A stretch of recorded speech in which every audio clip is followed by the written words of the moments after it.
ठाकरेंच्या शिवसेनेचे हिंगोलीचे खासदार नागेश पाटील आष्टीकर यांना अमित शहांचा फोन।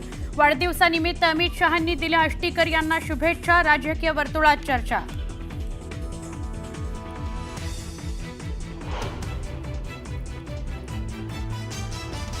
कायदा आणि पोलीस यंत्रणांवर माझा पूर्ण विश्वास। प्रत्येक गोष्टीला वेळ हेच उत्तर असतं, तर योग्य वेळी सत्य बाहेर येईल। रेव पार्टी प्रकरणी पतीच्या अटकेनंतर रोहिणी खडसेंचं सूचक ट्विट।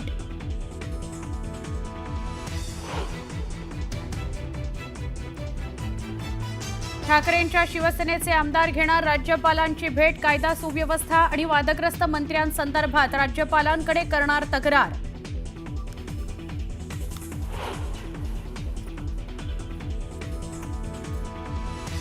स्थानिक स्वराज्य संस्था निवडणुकीत 100% भाजपचा प्रस्ताव। अमित शहांसोबत मुख्यमंत्री आणि प्रदेशाध्यक्ष रवींद्र चव्हाण यांची चर्चा।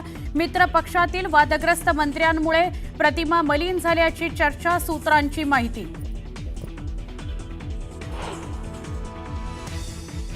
ऑपरेशन सिंदूरवर आज लोकसभेमध्ये होणार चर्चा। पंतप्रधान नरेंद्र मोदींसह अमित शहा आणि एस जयशंकरही होणार चर्चेत सहभागी।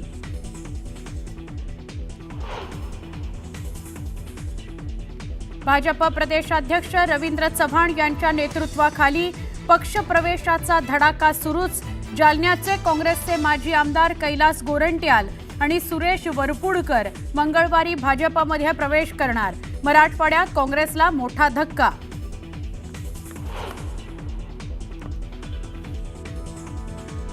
गडचिरोलीसह दंडकारण्यात माओवाद्यांचा शहीद सप्ताह। सुरक्षा यंत्रणा अलर्ट मोडवर। घनदाट जंगलात पोलिसांचं कोम्बिंग ऑपरेशन। मध्य प्रदेश आणि विदर्भात पडणाऱ्या मुसळधार पावसामुळे जळगाव जिल्ह्यातील भुसावळमधल्या हतनूर धरणात वाढली पाण्याची आवक। धरणाच्या 22 दरवाजांमधून विसर्ग। तापी नदीकाठच्या गावांना सतर्कतेचा इशारा।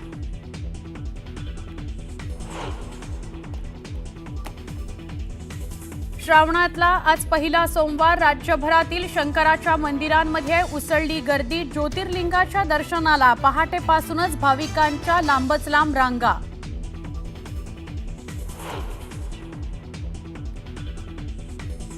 आणि मध्य प्रदेशात मुसळधार पावसामुळे रतलाम धबधब्याचं रौद्र रूप। केदारेश्वर महादेव मंदिर पाण्याखाली गेल्यानं जनजीवन विस्कळीत।